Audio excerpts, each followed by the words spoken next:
Selamat pagi, siang, dan sore semuanya. Apa kabar semuanya? Yang jomblo mana suaranya? Oke, yang sering di PHP-in mana suaranya? Oke, nah pada hari ini aku mau mengucapkan terima kasih kepada teman-teman semua karena sudah hadir pada acara hari ini. Terima kasih juga untuk sponsor yang telah mensponsori acara pada hari ini. Ada Bank Indonesia, ada DJP, dan ada Coki-Coki. Nah, jadi pada hari ini kita mau belajar mengenai betapa pentingnya pajak, yaitu tax is fun for you and nation. Untuk ngetes semangat kalian, aku mau bilang suatu slogan. Kalau aku bilang tax is fun, kalian bilangnya for you and nation. Oke, kita coba ya. Tax is fun For you and nation. Yeay. Nah, video yang saya putar sebelumnya adalah harapan teman-teman kita untuk bangsa Indonesia. Nah, terus gimana cara pemerintah agar untuk memenuhi harapan tersebut? Yang pertama dengan meningkatkan pendidikan, yang kedua dengan memperbaiki sistem untuk memaksimalkan potensi sumber daya alam, dan yang ketiga meningkatkan teknologi. Nah, itu pasti semuanya butuh dana kan? Terus dananya dari mana? Negara. Ibarat sebuah rumah, kalau ada yang rusak pasti dibenerin kan? Begitu juga dengan Indonesia. Jalanan yang rusak, fasilitas publik yang rusak, pasti pemerintah Indonesia pengen membenerin itu juga kan? Butuh apa? Butuh dana juga kan? Uangnya dari mana? Negara. Terus COVID-19 nih yang ngetren, pandeminya, pasti butuh tenaga kerja, butuh juga tenaga medis, butuh juga wisma atlet, rumah sakit. Uangnya dari mana? Negara juga. Pasti pada bingung nih, negara dapat duit dari mana ya untuk menangani masalah yang banyak banget ini. Nah, kali ini kita mau belajar tentang itu. Ada 3 sumber pendapatan negara dalam APBN. Yang pertama, penerimaan dari perpajakan. Yang kedua, penerimaan dari bukan pajak atau PNBP, penerimaan negara bukan pajak. Yang ketiga, ada penerimaan hibah. Nah, di samping ini ada struktur APBN 2020. Dan ditemukan fakta bahwa 83,5% penerimaan negara itu berasal dari pajak. Wah, gila, sebesar itu ya ternyata penerimaan dari pajak. Berarti sebagian besar dari kita itu ditanggung sama pajak dong. Tapi nggak cuma itu aja loh, ternyata fungsi pajak. Ada 4 fungsi pajak. Makanya jangan di skip video ini ya. Nanti kalian nggak bisa ngibahin sama teman tentang pajak yang udah dengerin ini. Jangan ketinggalan. Yuk, next. Fungsi yang pertama yaitu fungsi budgeter atau fungsi anggaran. Tadi kan kita udah tahu nih, penerimaan negara sebagian besar dari pajak. Di mana ada penerimaan, pasti juga ada pengeluaran. Nah, pengeluarannya pemerintah Indonesia itu namanya belanja negara. Belanja negara itu apa aja? Menyediakan fasilitas publik, menyediakan fasilitas pendidikan, biar kita pinter nih, menyediakan fasilitas kesehatan. Tadi ada yang masih ingat nggak? Berapa persen penerimaan negara yang berasal dari pajak? Berapa? 83,5%. Sip, pinter banget guys. Nah, pada kali ini kita mau belajar ternyata 83,5% belanja negara itu ditanggung sama pajak. Terus siapa yang bayar pajak? Rakyat. Nah, pinter banget. Ya, emang kalian cocok lulus tahun ini. Nah, jadi pajak itu yang kita nikmati nanti, belanja negaranya itu tuh berasal dari pajak yang dibayar sama kita. Berarti secara nggak langsung kita berkontribusi nih sama negara. Cocok sama tema kita, yaitu tax is fun for you and Nation.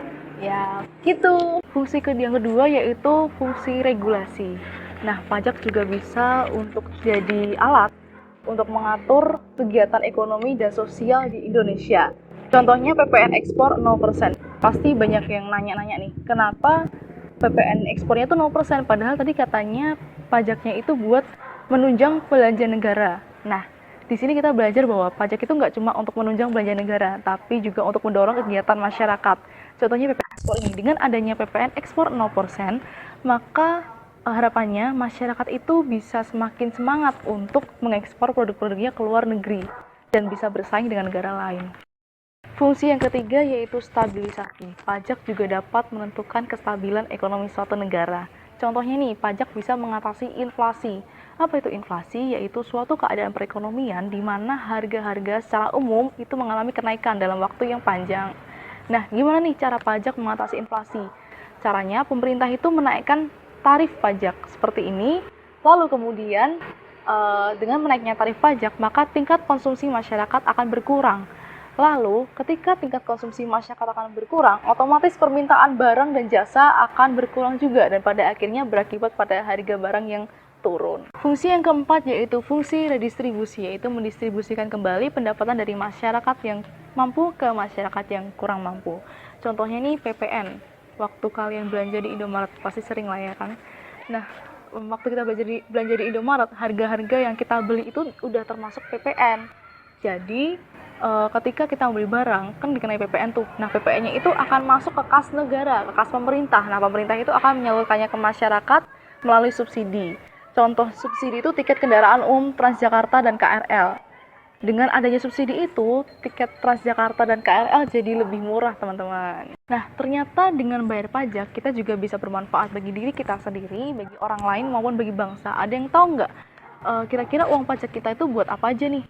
Oke, jadi kita bisa mengunjungi website kemenq.go.id/alokasi pajakmu. Di website tersebut kita bisa tahu nih uang pajak kita tuh buat apa aja. Nah, kalian tinggal masukin nominal berapa uang pajak yang kalian bayarkan ke kotak penggunaan uang pajak Anda dalam APBN 2020.